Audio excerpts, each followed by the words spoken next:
नमस्कार, बहुत स्वागत है आपका। आपके साथ मैं हूं मृदुल शर्मा और आप देख रहे हैं रिपब्लिक भारत। इस समय की सबसे बड़ी और अहम खबर आपको बता दें, राज्यसभा चुनाव को लेकर अखिलेश यादव को पल्लवी पटेल समर्थन देंगी। आप तस्वीर देख रहे थे, पहले बदल रही थी उत्तर प्रदेश की।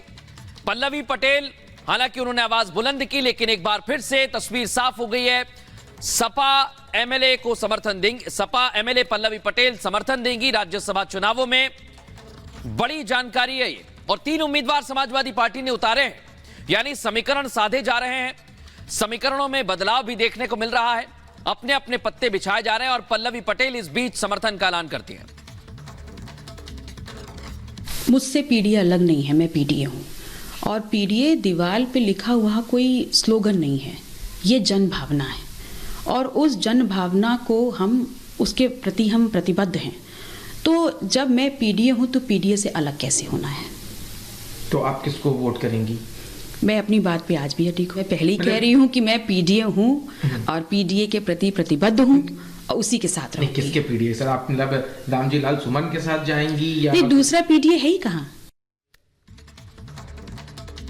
तो पल्लवी पटेल को आपने सुना। अब आपको बताते हैं यूपी में 10वीं सीट जो है, जो 10 राज्यसभा की सीटें हैं, उनके रण में आखिर क्या कुछ स्थितियां हैं। दरअसल बीजेपी ने 8 प्रत्याशी उतारे हैं तो समाजवादी पार्टी ने मैदान में 3 प्रत्याशी उतारे हैं। बीजेपी की 7 सीट पर जीत करीब करीब बिल्कुल पक्की है, यानी कि तय है। सपा की 2 राज्यसभा सीटें ऐसी हैं जो बिल्कुल पक्की मानी जा रही हैं, जो सीटें ऐसी हैं जिन पर समाजवादी पार्टी ये तय है जीतेगी। बीजेपी ने दरअसल 8वीं सीट के लिए भी अपना उम्मीदवार उतार दिया है और यही पेच जो है वो फंसता हुआ नजर आ रहा है। दोनों पार्टियों में अब विधायकों को लेकर खींचतान जो है वो शुरू हो चुकी है। सभी निर्दलीय विधायकों की तरफ रुख कर रहे हैं। दोनों पार्टियों ने राजा भैया से भी मुलाकात की है, क्योंकि राजा भैया जो है वो कहीं ना कहीं से तय कर सकते हैं उस एक सीट के पेच को। जनसत्ता दल लोकतांत्रिक पार्टी यानी कि राजा भैया की पार्टी के पास 2 विधायक हैं और कहीं ना कहीं से विधायकों की संख्या को पूरा करना, राज्यसभा में अपनी 8वीं सीट बीजेपी के लिए जीतना बड़ी चुनौती है। और यही वजह है कि भूपेंद्र चौधरी जो प्रदेश अध्यक्ष है, उन्होंने मुलाकात की है राजा भैया से। योगी सरकार में मंत्री जेपीएस राठौर भी इस मुलाकात के दौरान मौजूद रहे, तो जो राजा भैया के करीबी कहे जाते हैं। सपा के प्रदेश अध्यक्ष नरेश उत्तम पटेल ने भी मुलाकात की है राजा भैया से। नरेश ने अखिलेश यादव से फोन पर राजा भैया की बातचीत भी कराई है, क्योंकि एक सीट जो फंस रही है इन दोनों दलों के बीच, उसमें राजा भैया और पल्लवी पटेल की अहम भूमिका थी। पल्लवी पटेल को आपने सुना भी। अब राजा भैया के ये जो 2 एमएलए हैं, इनका रुख क्या कुछ होता है, ये स्पष्ट करेगा कि इस एक सीट के रण में किसकी होगी। चलिए, उस बीच एक और बड़ी खबर आपको बताएंगे। राज्यसभा चुनाव पर डिप्टी सीएम केशव प्रसाद मौर्य ने बड़ा दावा किया है। उन्होंने कहा है कि बीजेपी के सारे उम्मीदवार जीतेंगे। लोकसभा में एनडीए की बंपर जीत होगी, विपक्ष एक हो जाए उसके बावजूद भी भारतीय जनता पार्टी जीतेगी। डिप्टी सीएम केशव प्रसाद मौर्य का यह बड़ा दावा, जिस सीट को लेकर पेज का हम समीकरण आपको समझा रहे थे, उस समीकरण से परे उनका यह कहना है कि बीजेपी के सभी 8 उम्मीदवार जीत दर्ज करेंगे। और एनडीए में लेकर उन्होंने यह भी कहा कि जो लोकसभा के चुनाव होंगे उसमें भी शानदार जीत एनडीए इस बार दर्ज करने वाली है। लेकिन पहली अग्नि परीक्षा राज्यसभा के उस 8वें उम्मीदवार के रूप में है बीजेपी के सामने, जिसको जिताना बीजेपी के लिए बड़ी चुनौती है। अब कैसे समीकरण तैयार किए जाते हैं, कैसे राजा भैया से मुलाकात की स्थितियां हैं, उसको भी हमने आपको स्पष्ट किया।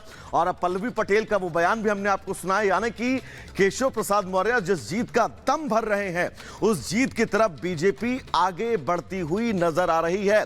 तो समाजवादी पार्टी भी तीसरी सीट को लेकर कोई कोर कसर नहीं छोड़ रही है।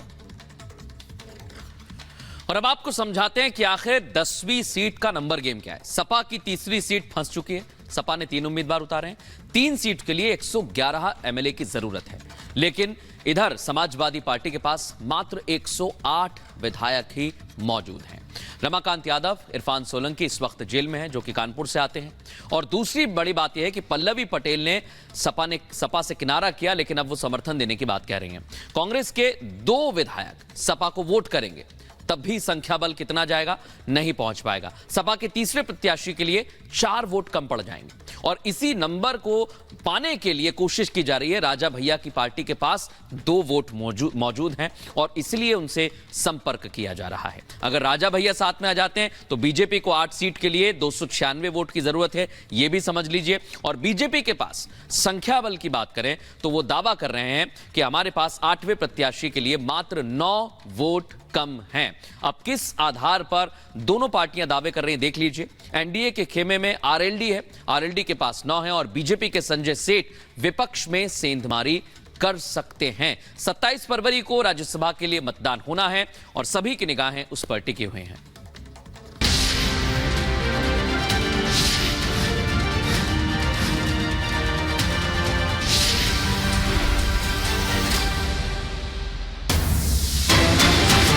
और इस बीच उत्तर प्रदेश से ही आपको एक और बड़ी खबर बता देते हैं। वाराणसी में आज भारतीय जनता पार्टी की बड़ी बैठक है। पीएम मोदी की अध्यक्षता में यह बैठक होनी है। वाराणसी जो कि प्रधानमंत्री नरेंद्र मोदी का संसदीय क्षेत्र, वहां पर यह बीजेपी की बड़ी बैठक होगी।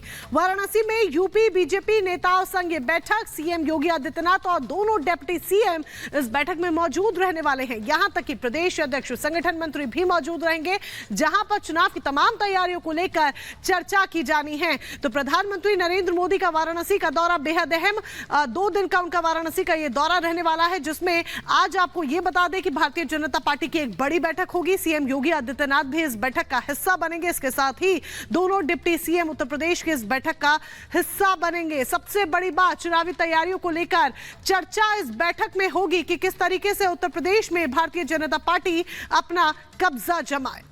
बिल्कुल सीधा रुख करेंगे लखनऊ का। हमारे से राघवेंद्र इस वक्त जुड़े हुए हैं। राघवेंद्र, बीजेपी के लिहाज से ये बड़ी बैठक है और इस बड़ी बैठक में 80 सीटों के समीकरण तय किए जाएंगे कि कैसे बीजेपी उत्तर प्रदेश की इन 80 सीटों पर कब्जा कर सके। कितनी महत्वपूर्ण ये बैठक है, कितने बजे बैठक होगी और इस बैठक में प्रधानमंत्री के अलावा और कौन कौन मौजूद रहने वाला है? राघवेंद्र। हाँ, देखिए, बहुत महत्वपूर्ण खबर यह है कि प्रधानमंत्री नरेंद्र मोदी गुजरात से 9 बजे रात वाराणसी एयरपोर्ट पर उतरेंगे, जहां पर मुख्यमंत्री योगी आदित्यनाथ और भारतीय जनता पार्टी के प्रदेश अध्यक्ष भूपेंद्र सिंह चौधरी उनका स्वागत करेंगे। और प्रधानमंत्री के आने के बाद एक महत्वपूर्ण बैठक बनारस में आहूत की गई है, जिसमें मुख्यमंत्री भी रहेंगे, प्रदेश अध्यक्ष भी रहेंगे, भारतीय जनता पार्टी के संगठन महामंत्री रहेंगे और कुछ और अन्य जो वरिष्ठ कैबिनेट मंत्री हैं वह भी साथ में रहेंगे। और यह जो बैठक होगी, प्रधानमंत्री खुद वहां पर नेतृत्व करेंगे और 80 लोकसभा सीटों पर वहां पर चर्चा होगी। साथ ही राज्यसभा चुनाव पर भी चर्चा होगी। आखिर 8वें उम्मीदवार को जिताने के लिए क्या कुछ चल रहा है उत्तर प्रदेश में, उस पर भी प्रधानमंत्री बातचीत करेंगे। लेकिन जो सबसे महत्वपूर्ण है, उत्तर प्रदेश में लोकसभा चुनाव को लेकर के 80 सीटों का जो प्लान है उस पर भी डिस्कस करेंगे। तो यह बहुत महत्वपूर्ण डेवलपमेंट है, क्योंकि आज रात में दिन भर का दौरा है गुजरात में। आज वहां कई योजनाएं, परियोजनाओं को सौगात देकर सीधा प्रधानमंत्री नरेंद्र मोदी यहां पर आएंगे देर रात में। ये देर रात तक ये मीटिंग चलेगी, चूंकि अगले दिन कार्यक्रम है। अगले दिन प्रधानमंत्री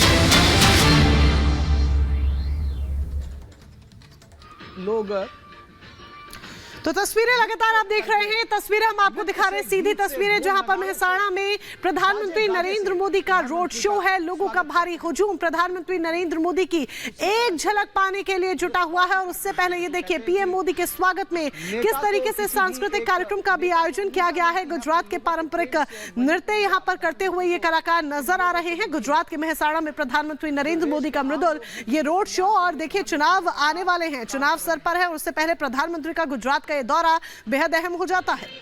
बिल्कुल। और देखिए, गुजरात के रंग में कलाकार और प्रधानमंत्री नरेंद्र मोदी का स्वागत किया जा रहा है। आज प्रधानमंत्री कई सौगात भी देने वाले हैं, लेकिन इसके इतर, जैसा आपने जिक्र किया, अभी चुनाव पर भी नजर है। और गुजरात की पिछली मर्तबा लोकसभा की सभी सीटों पर भारतीय जनता पार्टी ने विजय हासिल की थी और इस बार भी चाहते हैं कि उतनी ही सीटें मिलें, क्योंकि प्रधानमंत्री नरेंद्र मोदी ने वैभव 370 का लक्ष्य दिया है बीजेपी को और एनडीए 400 पार का नारा भी दिया है। उसी दिशा में अब यह कार्य किया जा रहा है। बिल्कुल मृदुल, और खुद प्रधानमंत्री नरेंद्र मोदी ने अपने मजबूत कंधों पर यह जिम्मेदारी ली है। तस्वीरें सबसे पहले मेहसाणा की हम आपको दिखा रहे हैं। मेहसाणा में प्रधानमंत्री का ये रोड शो, और रोड शो में पहुंचे ये तमाम लोग इस बात की तस्दीक कर रहे हैं कि जिस लक्ष्य को लेकर बीजेपी इस बार आम चुनाव में उतर रही है, वो लक्ष्य कैसे साधा जाए और कैसे उस लक्ष्य तक मजबूती के साथ पहुंचा जाए, इसको लेकर क्या तैयारियां हैं और लोगों में इस लक्ष्य को लेकर कितनी उम्मीदें हैं और कैसे इस लक्ष्य तक बीजेपी को पहुंचाए, वो भी आपको इन तस्वीरों में बिल्कुल साफ नजर आ रहा होगा। एनडीए 400 पार, बीजेपी 370 प्लस का जो ये आंकड़ा है, ये टारगेट पूरे देश को लेकर तय किया गया है बीजेपी की तरफ से। और खुद प्रधानमंत्री ने राष्ट्रीय अधिवेशन में इस बात का मोनिका जिक्र भी किया था कि 370 सीटें